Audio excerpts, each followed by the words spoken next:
big podcast coming up with Bill Macfadyen, owner of Noozhawk, who is going to talk about what Noozhawk has been doing, where it's headed, big ideas, big projects coming up. And he's going to weigh in on some of the news of the day and some of the big issues facing Santa Barbara. So hang on, he's going to come up in just a second. I wanted to ask you two things. One, please hit the subscribe button. If you're watching this on YouTube, it helps me in terms of growing my audience. I have thousands of people who watch this podcast regularly. To increase my subscribers means it can lead toward monetization, which means I can do more marketing and reach a whole new audience and have different quality of guests as well. So please hit the subscribe button. If you watch this show, most of the people who watch it just kind of search for it and find it, or it comes up in their feed from history, but they're not actually subscribing. So just a little thing for you, but it's a big thing for me to have you regularly subscribing. I'm at 417 as of this moment, so let's get that number up. The other thing I wanted to ask you is please consider a contribution by visiting SantaBarbaraTalks.com. This is my initiative, this is my project, and I do it all on my own time. And so anything you can do to help support me and my time to improve the quality of the show, the graphics, the guests, the production is really what I'm talking about. It would be really helpful. So thank you so much for your time. And we have Bill Macfadyen, who is the owner of Noozhawk, who I also write for. So you're going to get a real big glimpse, big view of what's going on behind the scenes at Noozhawk. And we're going to talk about the Cumbre Plaza and the Specific Plan controversy, downtown, housing, political stuff, Noozhawk, its news coverage. You don't want to miss this. So it's coming up right now. Thanks a lot. Hit subscribe. Have a great day.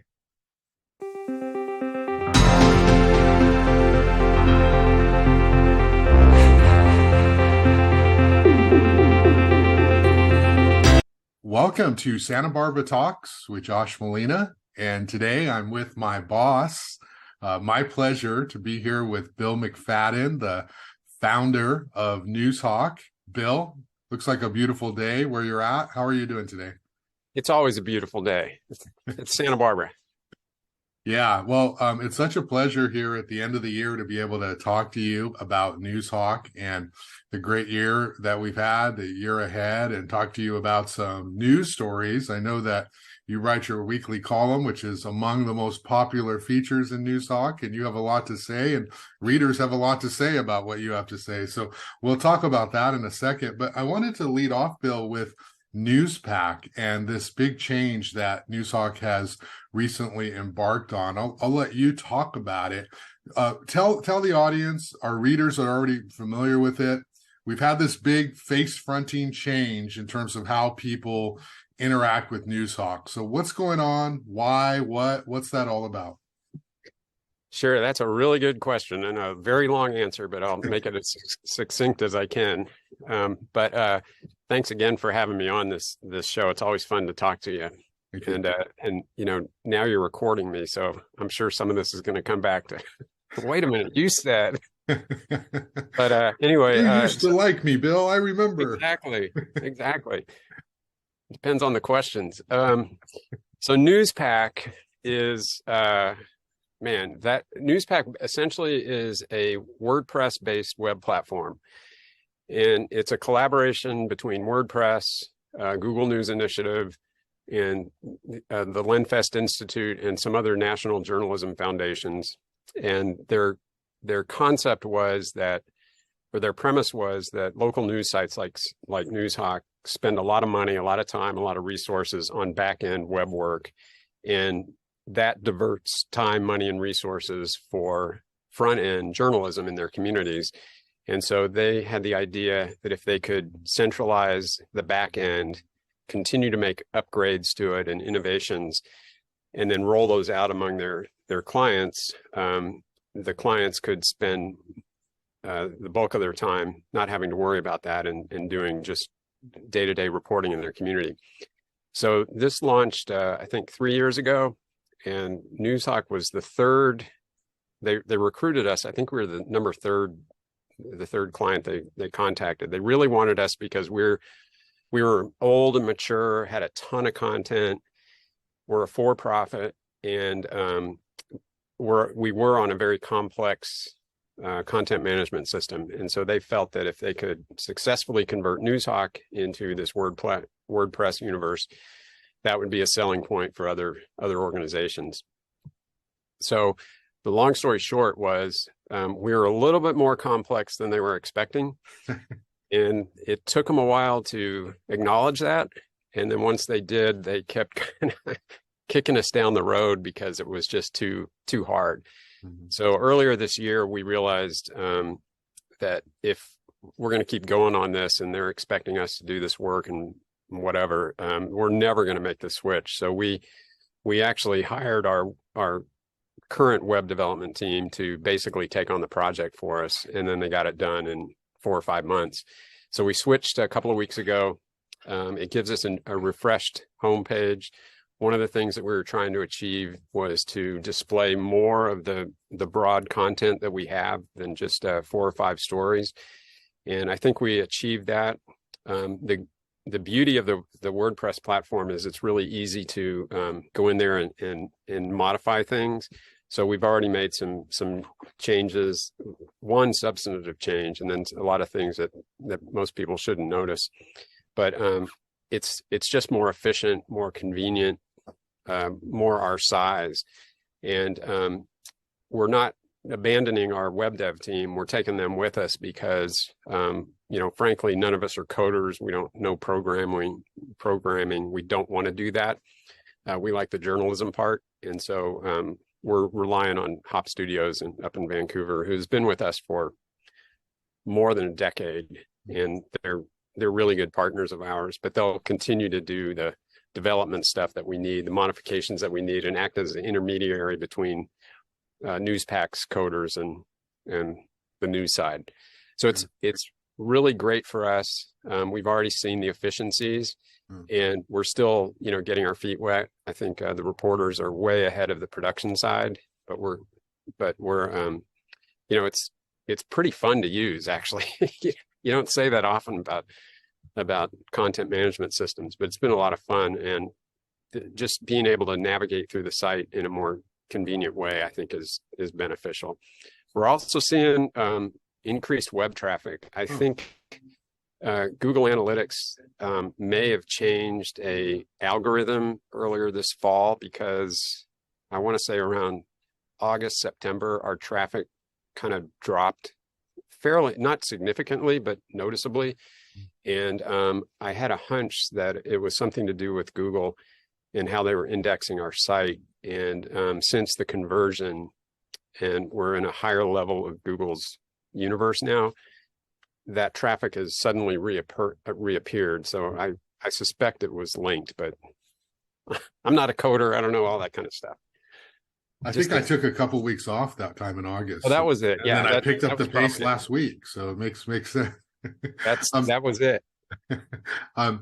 As one of the content creators, the site looks great. It's sleek, it's clean, there's more white space, and you can see more visual images, and there's more bylines and headlines. So it looks pretty cool to have that interface when you're just checking out a Noozhawk. I wanted to ask you about the importance as you make this transition, this change of Noozhawk's newsletters.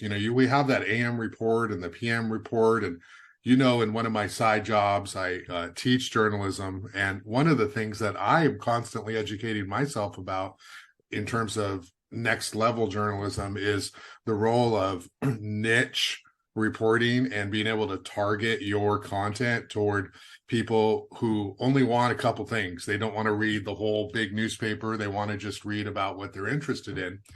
And newsletters are increasingly popular. We have that Substack platform, which a lot of journalists are using.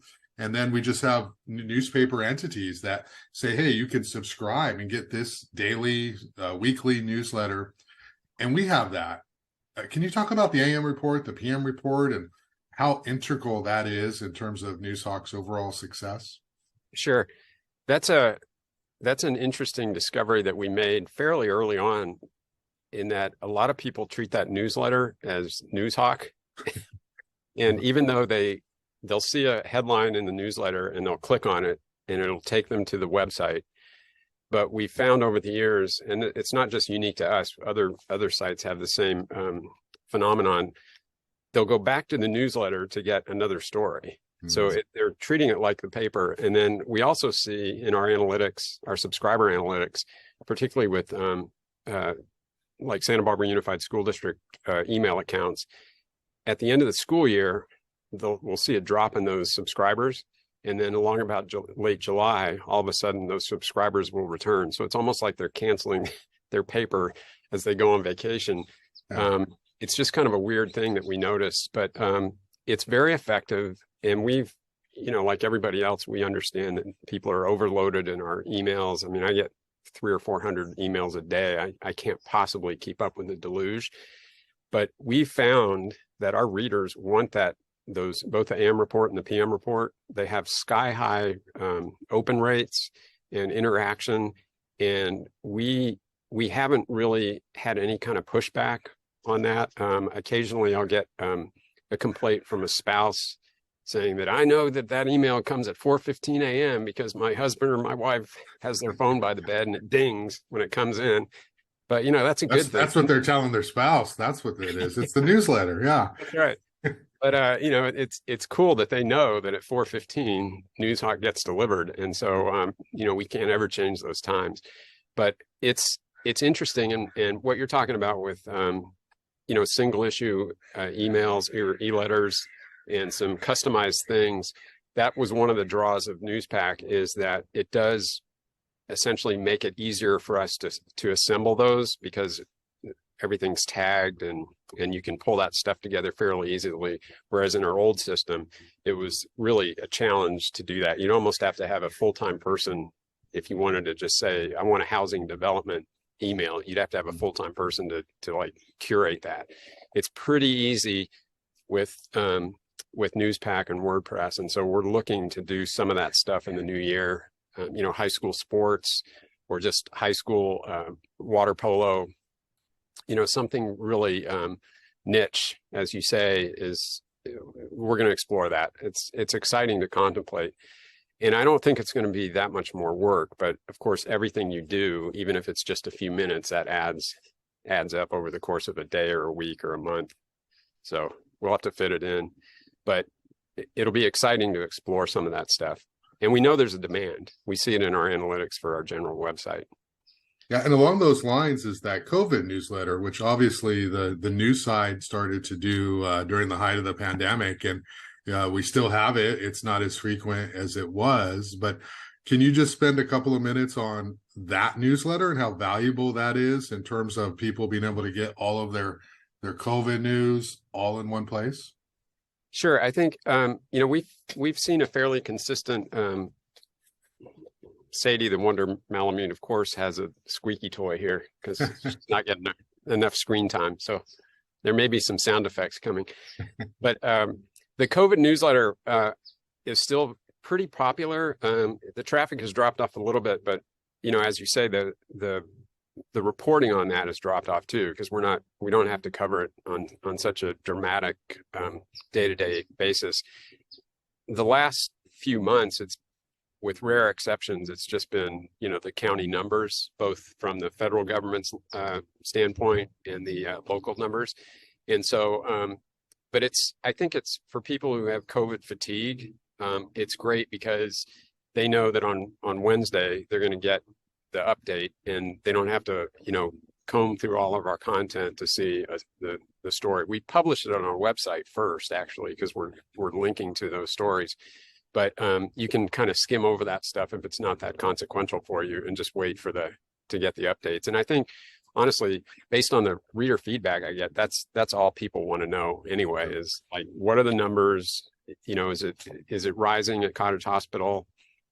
Is this going to affect me?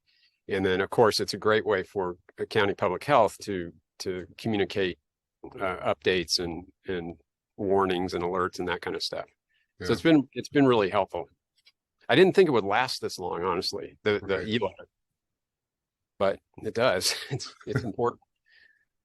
Hey, I wanted to ask you a little bit about some of the content at Noozhawk. I know the readers are interested. One of these things I'm involved with, so this is not shameless self-promotion, but That's okay. uh, It's your podcast. can you talk a little bit about business coverage and BizHawk? I mean, as somebody who's written that story, that article, column, it's not a column. There's no person, there's no opinion in it, but it's a weekly feature, and I've been doing it for I don't even know how many years now without failure. Hint, hint, reminder there. But it's always so popular. I mean, it's always very often the top five. I get feedback like, wow, I can't believe this place is opening or this place closed. We get all these tips that come in. Can you talk a little bit about BizHawk and our business coverage and what role that plays in the overall attraction of what Noozhawk is? Sure. I mean, I wish we could have more coverage of BizHawk and business news, because I think there's definitely a void there. Yeah. We filled it with sports, but there's still one with business. And, I think people are just curious. And in this town, I'm always amazed at whether it's opening or closing a restaurant. If it's in the lead of BizHawk, it's going to be, easily in the top five of my best of Bill with the readership. Without fail. And some of these restaurants, you read about them and you think, oh man, I can't believe they're going to go through with that. And then sure enough, a couple of months later, they're back in BizHawk because they went out of business.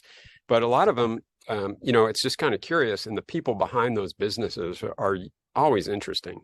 They have interesting stories to tell, and they're making a go of it. So I think I think people are naturally curious about that, and then they want to know what's going on in their neighborhood, or why that building that's been vacant for so long, and or why there's consistent turnover at this restaurant place. So it's just kind of it's a community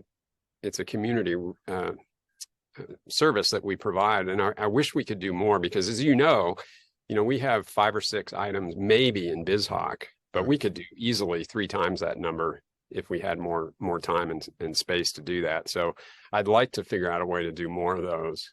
Just restaurants alone would be huge, but there's definitely a market for that, and we need to figure out a way to report on more of those. Yeah, there's so much that goes on, and it's so rapid. It's so you think, oh, during COVID, who's opening new businesses? And it's like, well, there's people opening businesses all the time. And there are people who are, obviously closing. I've been doing the column so long that, I can tell you 3-4 different businesses that have been inside that building, because I wrote about them opening and closing during the BizHawk coverage. Do you see an opportunity down the road for those kinds of newsletters? Maybe the once a week BizHawk newsletter that wraps up the content, or the sports newsletter, as you're thinking about doing new things with Noozhawk, what's the likelihood that we might see more targeted emails? I think it's a really strong likelihood. Those are you identified 2 really good sources for reader interest. And so the BizHawk thing would be fairly easy to do. And maybe, you write a paragraph as kind of to personalize it, and then send it out on like a Saturday or a Sunday, so it's over the weekend. But they help provide context and support for our website, and it's just a reminder. I mean, basically, the Best of Bill column was started because I noticed that these were our top 5 stories. So if I would, a few days had lapsed, and if I reminded people that these were the top 5 stories, they'd click on them again. It was just a shameless way to get more clicks in the beginning, and then it kind of turned into something on its own. But I think that the athletic roundtable, which is most Mondays during the school year, those are really important, for the kids and their parents and family and friends who appear at the roundtable. That's very important. So I think there's a audience out there for something like that. We've tried to figure out how to do more sports stuff, but not sure we've exactly hit on that. And that's, sports like business, we don't have enough bodies covering that either. Yeah. So it's just It's one of the burdens of a small news organization. We have to be very careful with our resources. Yeah, and you do a really good job there, hitting all the major points and doing it with a very small staff. I think people tend to think that, well, it's Noozhawk. There must be a million people over there with an endless budget, and oh, there's some story they didn't have. Why not? It's like, well, we're doing everything we can plus more. I wanted to ask you about. Well, and I would, to that end, I would just say that I guarantee, Noozhawk may not be the largest news organization on the Central Coast, but I guarantee you we're the most efficient and most productive, proficient and most productive of anybody, and we're pretty efficient about it too. Yeah. Along those lines, Noozhawk's about 15 years in, a little more than 15 years. And obviously people can watch the first podcast you and I did to learn the whole backstory, but you've been, you got over the hump of the early years, and then you sort of made it, and Noozhawk is doing great and fantastic, and you survived the pandemic, and we're so well known and well branded in the community. That said, there's always so much more in terms of growth and opportunity. Can you talk about you and your mindset and your energy in terms of how do you take Noozhawk to the next level, where you don't want to mess up anything that you've already done, but you want to be able to, reach a new audience and continue to grow? How do you do that in this media market? I mean, we are saturated. We've got everybody, trying to get stuff out there. We've got traditional news organizations. We got people with blogs, we got people with newsletters, and everybody's trying to do their own thing. How are you going to be able to, take Noozhawk and make it even bigger and bigger in the next 10, 15 years? That's a really good question. You have any idea yourself? I got some promotion ideas you might want to consider. Promotion for Noozhawk or for you? Same thing. It's synergy, That's a good one. I'll remember that one. We talk about that all the time. We talk about that as a company. We talk about that as Tom Bolton and Kim Clark, my partners. It's a challenge, and in the early days, the idea was if we could perfect it in Santa Barbara County, where at the time we had there were a lot of indicators that were in our favor and circumstances that were in our favor. But Santa Barbara County is a really difficult place to own a business, let's be honest. And so we thought if we could perfect the model here, we could branch out and take it elsewhere where there's more growth, population growth. It's a better business environment. But the longer we did this, the more we realized that the need is in Santa Barbara County, and the actual impact that we're making here and the opportunity, we don't need to go anywhere else. We haven't even hit the ceiling. We don't even see the ceiling in Santa Barbara County from where we're standing at this point.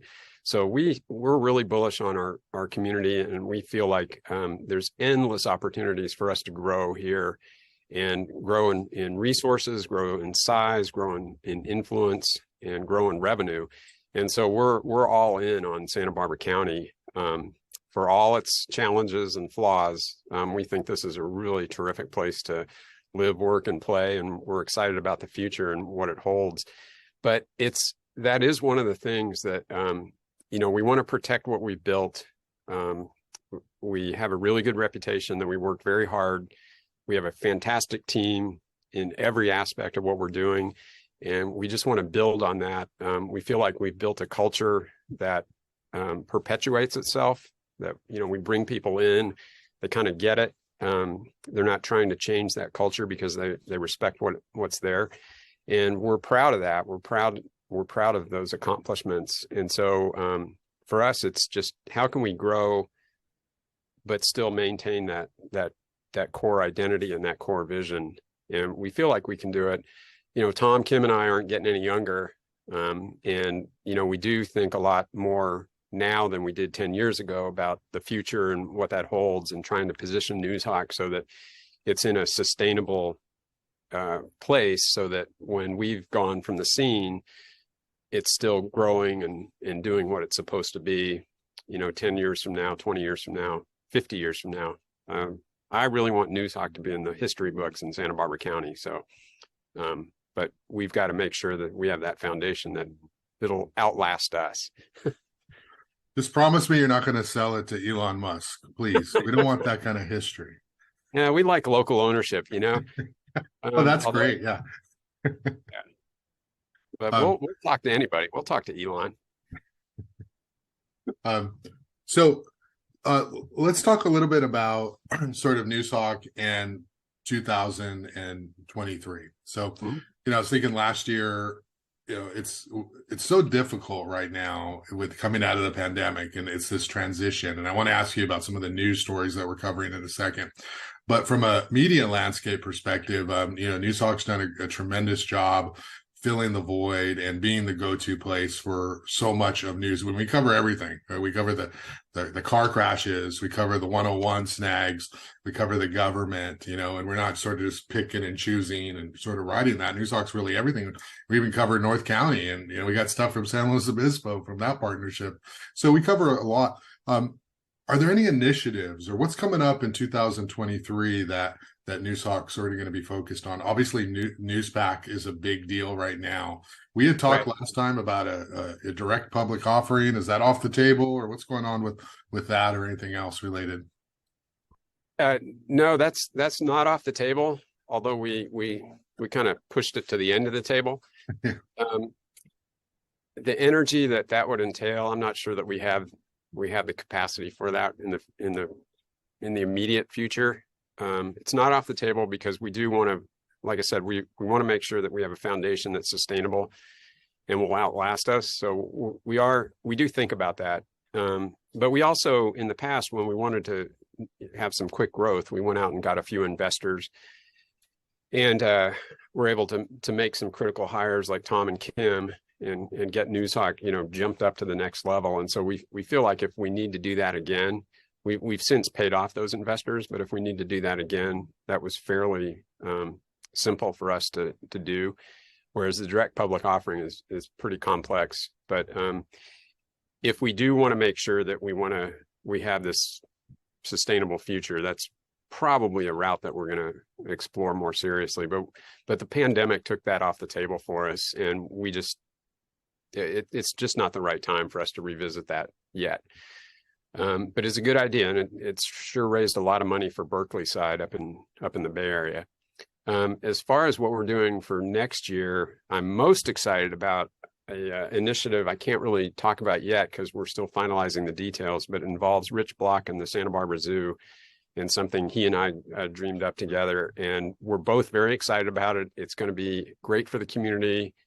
I think the community is going to be really enthusiastic participants, and it fits in with Noozhawk perfectly on so many different levels. So hopefully early in January, we'll be able to announce that initiative. The Newspack, once we've kind of worked out the kinks and we're much more comfortable operating the system, we do want to go back to the e-letters, both the specific ones, and then we also have some that we started to develop last summer and then realized this is way too much right now. Let's pause these. But that would be looking at Noozhawk or adding some e-letters to make Noozhawk more community friendly, so that people could sign up and get hiking information and restaurant information and recreation activities and that kind of stuff. And we have most of that about 75% finished, but we just had to pull the plug because the Newspack thing was just taking too much of our time. So hopefully in January we'll get back to that and get that launched in the first quarter rather. We look at K-12 education. There's such a need and a desire and an interest in that from the public. And when I talk about K-12 education, I'm not so much talking about what happens on campuses and, school activities as much as school board things. From your coverage of the Santa Barbara Unified School District, but we also know from our analytics about even the Goleta Union School District, Santa Ynez Valley High School, Santa Maria districts, the Lompoc District. There's just an endless interest in what happens at those board meetings. And so we've got to figure out a way to do more of that with the small staff. And, we don't want to suddenly become, all we do is report on the school boards. But we think there's a way for us to do to get more of that information to the public, to our readers, they're going to have to take a few weeks and really work that through. But I would suspect that by next fall we'll have a comprehensive plan to do that, and that's good for us because those are our core readers. K-12 parents are our ideal demographic, and it's a renewable resource. Every year there's new kindergarten parents coming into the system. They know about Noozhawk, and then they're with us for 13 years, and we have them for life. So that's we want to do more of that, and that's obviously the pressures and the challenges and the frustrations with the school districts and the school boards. That content is not going to go away. Yeah. And even if it does, it'll be replaced by something else. So, but it's just very important for a community our size to be engaged on that. We know that, and we respect that. Yeah, there's so much on those school board agendas that even don't ever come up to be talked about in the consent calendar unless somebody pulls them off, and it's never ending. You could put 5 people on Santa Barbara Unified, and there'd still be stories that we weren't doing because there's so much. And then there's all the stuff behind the scenes that we see. We did that story about they put out a press release, the school district. Like, I can't believe they did. It's like, we're giving away $2,500, to, like, you're putting out a press release on this. And, that's like this little thing on the agenda, right? And it's like, well, that's a story. People, half the people are like, that's great. The other half are like, are you nuts? Like, how are you able? This is our taxpayer money. Like, what are you doing? Like, how can you afford to do that? Of course, if you work there, you're like, we deserve this. So there's lots of different perspectives that are going on there. So it's a great idea. Well, thank you. And that's, I wish I could say that was my own, but I'll take credit.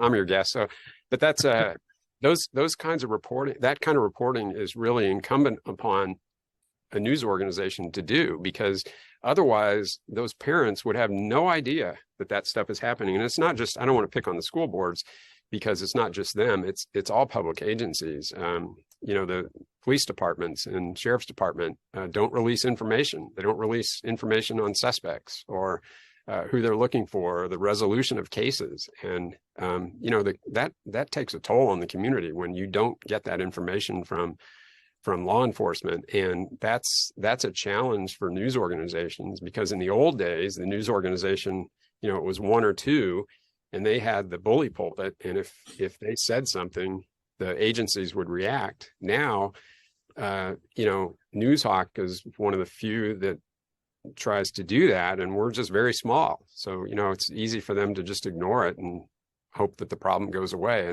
And the community suffers. That's wrong. That's bad for democracy. That's bad for good governance. That's bad for sunshine. That's bad for everything. And so, we're not picking on these people when we do this, but we have to report on these issues. That's our job. Yeah, absolutely. You think about City Attorney Ariel Kalan. Oh, that may have been just a press release in November if it were not for Noozhawk's coverage and getting sources to talk, and there's this gag order on them not to talk, and that's just one example. We saw that with finance director too. Our coverage, it was just a press release, and the government's view of news is very different than people on the ground's view of news. Right. Hey, I'm going to ask you a question a little bit at my own peril here, but I know you can deal with it. And this is going to feed into your column. I have to say, the only criticism I ever hear of Noozhawk in years and years of reporting is not a criticism, but it's something they'll bring up, and they'll say, Noozhawk's too conservative. They will say that they don't like, not our local columnists, but some of our syndicated, I guess, columnists or people who are not around, not local. They'll say, I really like Noozhawk, but some of the columns they publish are just really this or that, and they say that they're too conservative or too religious. And then occasionally, people here will say, about your column, and like maybe your Gavin Newsom stuff, or, they perceive that you have a anti-government bent kind of thing.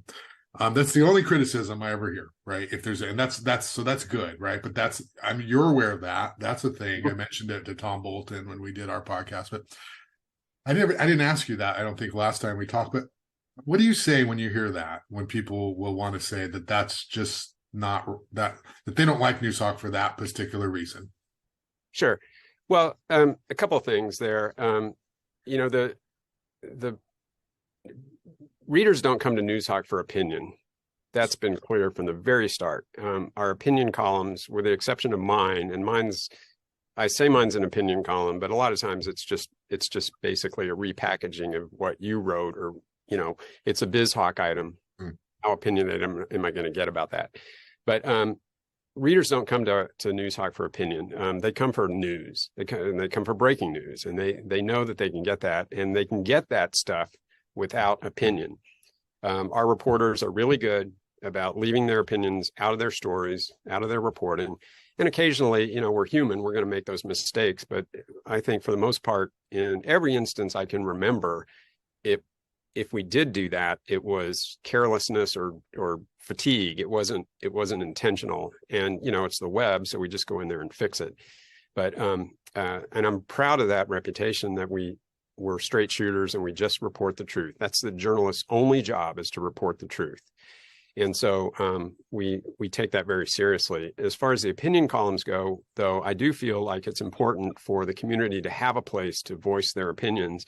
And I don't care what your opinions are. I mean, there's some lines I won't cross, but for the most part, these are community members known in the community, and they want to share their opinion. And maybe I agree with it, maybe I disagree with it. I don't really care. And what I do care is if they're going to get a readership, and if they don't get any audience, it's a cost to us to have to do the production for those things. So we're probably going to drop those.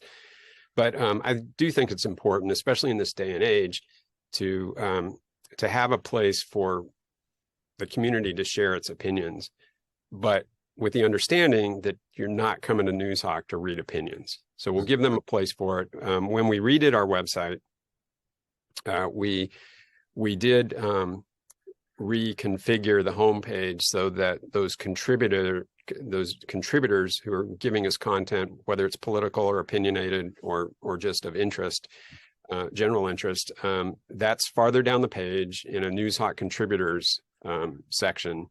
And we're being more conscious about where it goes on the page, as opposed to Noozhawk's columnists, which are myself, you, Dan McCaslin, Ray Ford, Lori Jervis, some of those people who we ask to cover, or we expect them to cover stuff for, or we're paying them to cover things for us, and write with a personalization of it.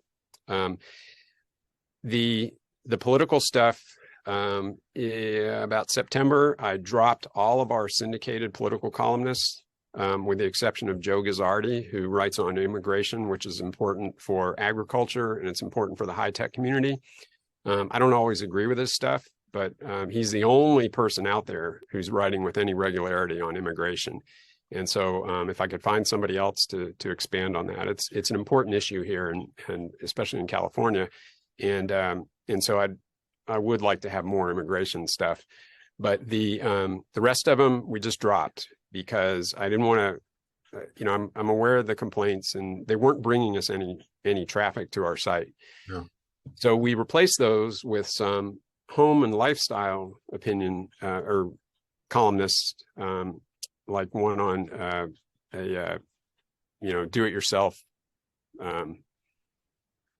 projects around the house, some economy stuff, pets, and so we are adding some of those into our homes and lifestyle section, because we don't really cover a lot of that stuff with our own content. Yeah. But we have advertisers who are interested in that content, and this is a way for us to have more articles and whatnot in those areas. But we're not going to spend a lot of time on opinion, because we know our readers don't like it, and it's been very, very consistent. That is our over 15 years of analytics. We know that, maybe they'll get 200 reads. Occasionally they'll get 700 reads, but anything else than that, That's just not something. And, if we use that time and resources on our own reporters doing our own news coverage, we can get thousands of reads. That's where we want to go. Yeah. Great. Yeah. And your column is funny. I mean, your column. Well, thank you. And I will say, I do. I mean, I'm a supporter of small business. Yeah. I'm an unabashed supporter of small business. A healthy small business environment is the clearest indicator of a healthy community. So I'm a champion of that. And that was important during the pandemic and the shutdowns, because nobody was speaking for business. Everybody was speaking for public health. And I'm not saying that public health was wrong. That was clearly a health emergency, but it was not a single issue thing. It was also the economy and that aspect of it. And nobody was speaking for those businesses and those employers and those employees. And that's, I think we've seen the evidence has borne out over time that it was probably more of an economic disaster than it was a health disaster, even though people died. Way too many people died. Yeah. But the after effects are going to be with us for decades. Yeah. And to close the loop on that, I do hear all the time, I love Bill. I love Bill. I love Bill. I love Noozhawk.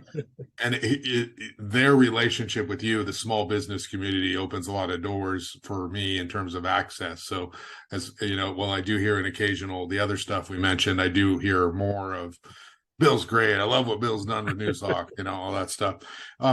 We got about 15 minutes here. I want to pick your brain a little bit on some local issues. I know you can be opinionated in your column, and as you say, it's a column and it's your opinion, and you have the right to do that. I recently wrote this story about the Cumbre Plaza Specific Plan blowing up. I'm assuming that it's getting great analytics, because I've gotten so many emails from people who are like, I can't believe this, and so I wanted to sort of ask you, to the degree you can comment on the story. The story's, political story, or the Doss Williams is bashing the planning process, and he's criticizing design review boards, and he's sort of saying, hey, if we do a specific plan, then it's going to slow everything down, and let's not get in the way of this other private development. Let them submit their application, and we'll see how that goes. And that led to the loss of $1.1 million in REAP funding for housing and transportation projects affecting a lot of different things, climate change. And so the city lost out on that money at this SBCAG meeting. And so this happens. And so La Cumbre Plaza now is just, we don't know what the fate is, because those people the Taylor still have to submit a project. The city's still going to review their project. So good luck with that, because they just tanked that specific plan funding. So good luck to you, Taylors, to get that going through. But what's your take on this and the Cumbre Plaza and the future? Should we have housing there? What's your take?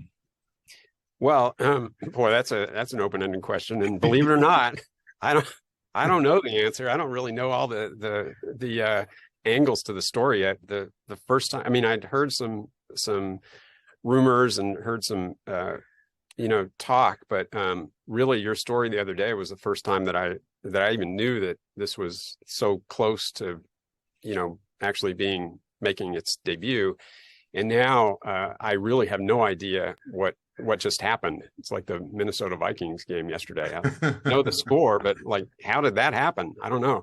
So, but I'm going to have to educate myself by Friday, because that's clearly going to be our top story in the Best of Bill at the end of the week. So I got to come up with something. But in general, I mean, I'm an employer, and I'm sensitive to our employees' needs. And, I also have grown children, and one of whom, he and his family live in Santa Barbara, and I want them to stay, and I want my other two kids to be able to move back if that's what they want. I'd certainly like that. But, the housing is a serious issue, has been for a long time. I was talking to some people last night, and, some 3, 4, 5 generation locals, and they can't recall that it's been as bad as it is right now. So I'm in favor of exploring putting more housing in infill areas like downtown Santa Barbara, and I'm talking about downtown on, between Chapala and Anacapa Street, not out in the neighborhoods of 4 or 5 blocks away, because I don't consider that downtown. But as a community, we haven't gotten to the point where we fully understand all the ramifications, and we don't really understand what we think about all that yet. I mean, everybody says, well, there's not enough housing, or there's too many people, or you shouldn't expect to live here, whatever your position is, but we haven't had that discussion as a community yet.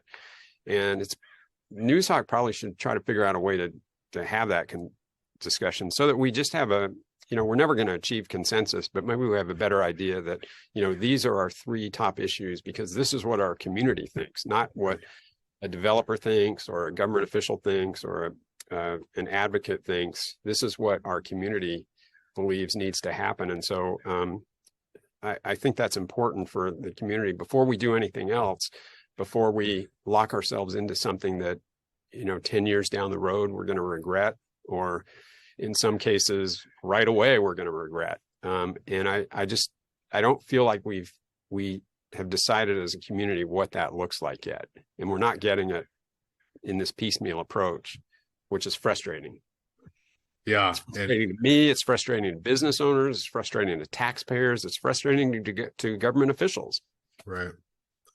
I mean, the city spent $8 million on a consultant for the State Street master plan, but I mean, I don't know what we're spending on a housing master plan and these issues that are much bigger than the outdoor dining on State Street.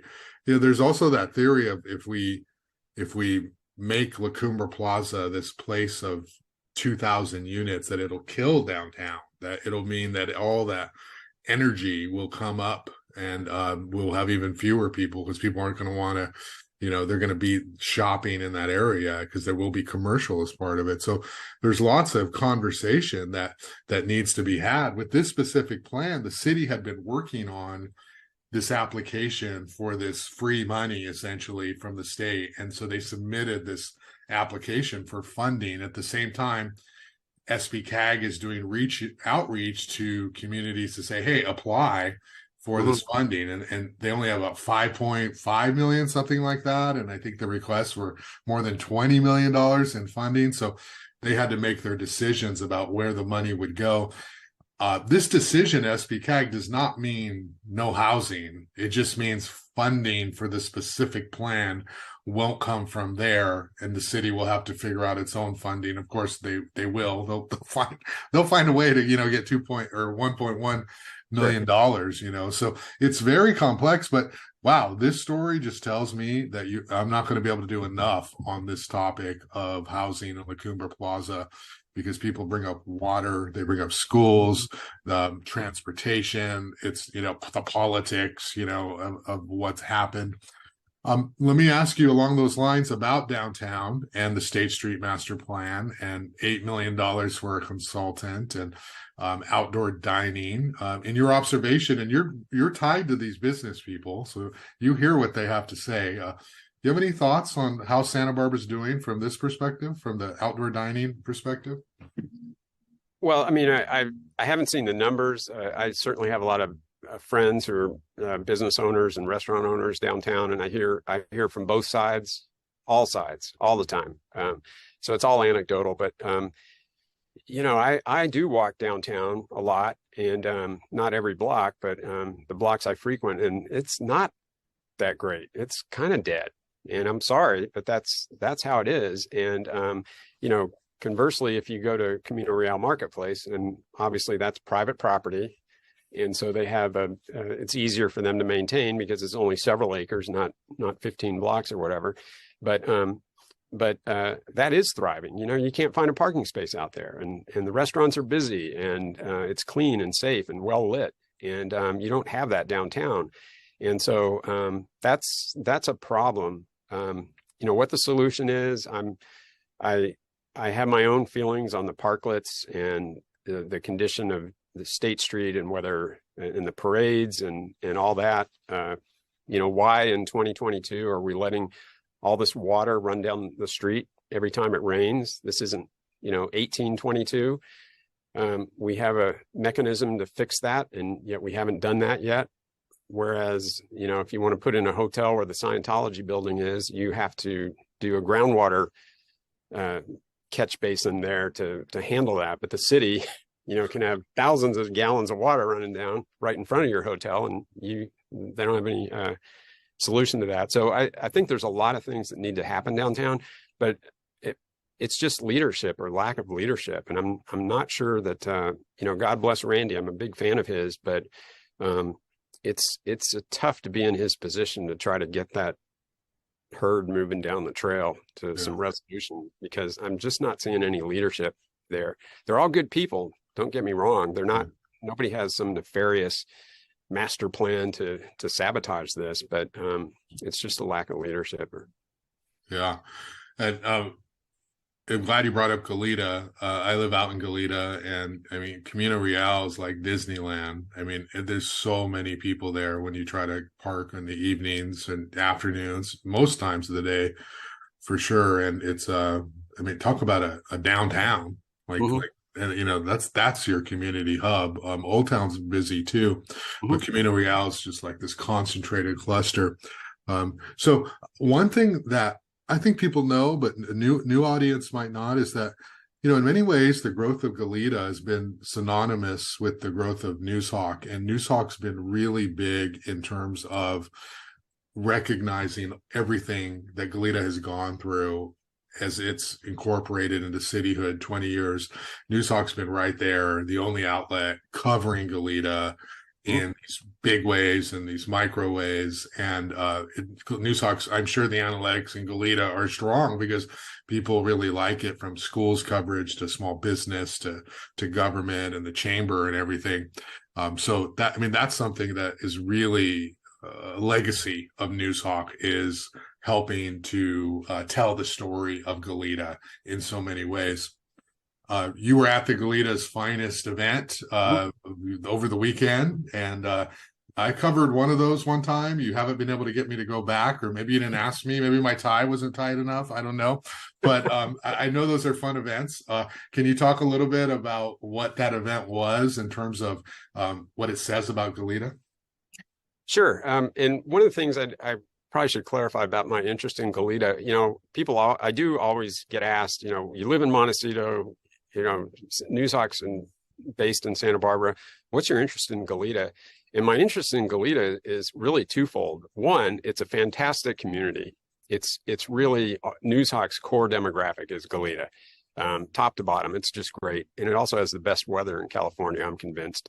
But two, Goleta, the opportunity to watch Goleta grow as a city and incorporate and all that kind of stuff is fascinating. And that's never going to happen again in my lifetime. I'm never going to have the opportunity to see a new city birth itself and grow and go through all those challenges and work out all the general plan and all this kind of stuff. And it's just been really fascinating to see as a civic person, to watch that develop. And I think, what it looks like today and how it's evolved over the last 20 years, it's really cool. I mean, that you watch that process unfold before your eyes, and it ended up looking just like everybody had anticipated for the most part. And it's good, and it's a positive development. So I'm really bullish on Goleta, and I just love that community. And then, of course, I was on the board of the old Goleta Valley Chamber and the board president for a long time. So I have that interest there. But it is a great demographic for Noozhawk, and we do have a lot of core readership out there. They have all the high schools have really great communities surrounding them, but Dos Pueblos we've had probably a closer relationship to, mainly because of the Charger account, which I know your son Jacob is involved with, bringing that back. But the Charger account, when Bill Woodard was the faculty advisor back in his teaching days, when they went to all electronic and dropped the paper part, we thought, well, these guys are following Noozhawk's model. We need to get involved with them and support them. And so ever since then, we've been really tied to DP, not by we're not excluding anybody else. We're happy to get involved with all the schools, but that's I've spent more time on the DP campus than I have on other campuses, and so it's great. It's a great community. I love it. Well, as a DP grad, it just makes a lot of sense. It is the best high school of them all, but that doesn't jade my coverage at all, as we know. Of course not. And I'm going to hear from San Marcos and Santa Barbara and Bishop and Laguna. I like Laguna too. It's another alumni school of sorts. So, anyway, what's that? I have a daughter who graduated from Laguna. Yeah, my son did K through 6 there too. But Bill, I really appreciate your time. It's such a really good conversation, and I know the readers, they love journalism, but they love seeing what's inside the people who actually make the decisions. And you are the past and the present and the future of local news here at Noozhawk. And so I'm old enough to be, yeah. And I'll end with what I'll tell you to your face, and tell even your biggest cynic in private, the best headline writer I've ever worked with. I can't even tell you how many times I've picked up one of my stories and looked at one of my stories and been like, oh God, I'm so stupid. How come I didn't think of this? And Bill just dressed up my story. It's going to get all these reads now because of this clever headline. So, Sunday editor. I don't have a story today, but I always know my Sunday. Yeah, you can go home early. You can stop work. You don't have to be there all night. No. But anyway, such a pleasure, Bill. Thanks a lot for your time. Appreciate everything, and good luck. Josh. Good luck with everything, and thanks a lot for everything you do. Well, thank you for all that you're doing. This podcast, I was not really sure about it, but it took only just a couple of weeks, and I realized, man, that's really powerful. That's really it's really popular. So, kudos to you for hatching that idea and then sticking with it. And it's great to see how it's evolved over this last year with Noozhawk. I mean, it's just been a fantastic thing, and people do look forward to it. I may need to step up my game. Well, thank you for just, handing me my biggest bargaining chip, next time we go into our, contract negotiations. So you still have to deal with Tom. I'm just the big picture guy. Right. Yeah. Okay. Well, I'll work on him separately. So that's fine. Yeah. All right. Okay. But thank you though. No, thank you. And I appreciate the partnership, and it's great for both of us. So thanks a lot, Bill. Have a great day. Take care.